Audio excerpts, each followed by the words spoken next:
Willkommen bei Kontext TV. Welcome to Context TV. 90% of the media in the US are controlled by 6 big corporations: Comcast, Time Warner, Bertelsmann, News Corporations, Viacom, CBS and Disney. In 1983 it was 50 corporations. Today around 230 media directors decide about the flow of information for almost 300 million Americans. In recent years, many newspapers and broadcast stations had to close or were taken over by bigger corporations. In many cities and regions, media monopolies have been built up due to loosened media ownership limitations. Only 4% of the media are in the hands of women, an internationally low point. Doch in den USA gibt es auch unabhängige Medien und sie haben in den letzten Jahren Zulauf bekommen. But there are also independent media in the US, and they are attracting larger audiences while at the same time corporate news media suffer from losses of circulation and ratings.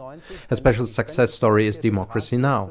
The grassroots radio and TV news hour, financed by donations, is now on air for over 16 years. It has emerged to a global newscast airing on over 1,000 stations worldwide and the internet. The independent coverage of Democracy Now! On wars, the financial crisis, climate change or global protest movements has set new standards in the American news journalism. Die Protestbewegung hat neue Standards im amerikanischen Nachrichtenjournalismus gesetzt. Unser Gast ist heute die Gründerin und Moderatorin von Democracy Now!, Amy Goodman. Our guest is today the founder, producer and host of Democracy Now!, Amy Goodman. The journalist has received dozens of awards like the renowned George Polk Award. She is the first journalist to have received the Right Livelihood Award, better known as the Alternative Nobel Prize. Goodman is author of several books. Her latest is called The Silent Majority: Stories of Uprising, Occupations, Resistance and Hope. Context TV met Amy Goodman in August last year in the Democracy Now! Studio in New York City. You once said that mass media are more powerful than bombs. Follow up on that and explain how the mass media have used this power. The media can be the greatest force for peace on earth. Instead, it is wielded as a weapon of war. When the United States goes to war, the media often beats the drums for war. Instead of asking the basic questions, the range of questions are between what the Republicans and the Democrats say. And when they agree, there's no range of opinion. For example, in the lead up to the Iraq War, the Democrats, like Hillary Clinton, who was a senator at the time, joined with the Republicans in supporting, at the time, President Bush and going to war with Iraq. And the media then reflects the position of the Democrats and Republicans, which is they're together. And what we need is a media that brings out the full range of opinion, because the majority of people do not fall within that very slim range. I talk about the silenced majority. Because those who are opposed to war, those who are opposed to torture, who are deeply concerned about poverty and corporate control, are not a fringe minority, not even a silent majority, but the silenced majority, silenced by the corporate media, which is why we have to take it back. Democracy Now! Is now on air for over 16 years. It started at Pacifica Radio. Now it airs on over 1,000 stations worldwide. You call it the exception to the rulers. Is that the recipe for the success of Democracy Now!? We coined the term the exception to the rulers because that's what all the media should be. We're not supposed to be a party to the parties. We're supposed to hold those in power accountable. There's a reason why our profession, journalism, is the only one explicitly protected by the U.S. Constitution, because we're supposed to be the check and balance on power. I wrote a book with my brother, David Goodman, called Static. And the reason we called it that is in this high-tech digital age with digital radio and high-definition television, still, all we get is static, that veil of distortion and lies and misrepresentations and half-truths that obscure reality, when what we need the media to give us is the dictionary definition of static: criticism, opposition, unwanted interference. We need a media that covers power, not covers for power.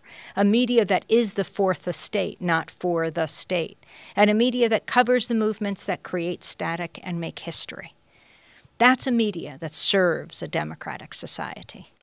Democracy Now! Invites critics of wars, dissidents, artists, whistleblowers, independent journalists on the show. Talk about this adversarial culture, to put it in the words of Howard Zinn. The media should be a sanctuary for dissent, because dissent is what will save us. It's what this country was founded on.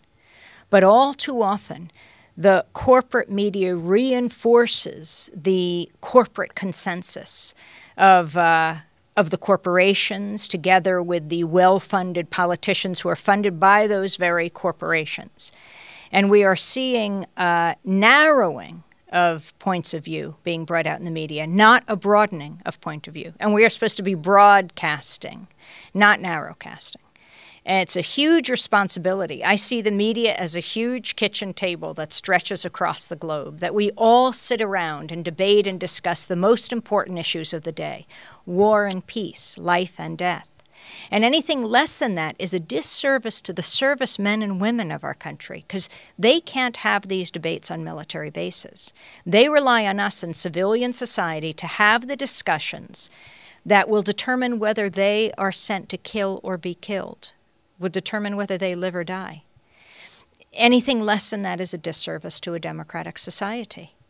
The media is the way we come to understand the world. Unless we know about a country or a person personally, we learn about it through the media. And we have to learn it through something other than a corporate lens or a corporate microphone. Tens of thousands have died in the Afghanistan war and also in Pakistan, where the drone warfare goes on. In Iraq, there are estimates going up to 1.5 million casualties, according to a Lancet study. In the Iraqi city of Fallujah, the cancer rates are really high, even higher than in Hiroshima after the atomic bomb was dropped there by the US. Talk about this, and do the people in the United States know about this? When the U.S. is there, the media pays attention, but not to people at the target end. It's the people dropping the bombs. And when they leave, there's no attention paid at all. And we have to understand what happens in the wake of war, not only during war. And then you have the situation in Yemen and in Pakistan, where President Obama keeps a kill list himself, and he personally checks off the people to be killed. I mean, you wouldn't have believed this years ago. Some of the most conservative Republican presidents, we are now at the point where President Obama is more conservative than they are. Compare President Obama to Richard Nixon.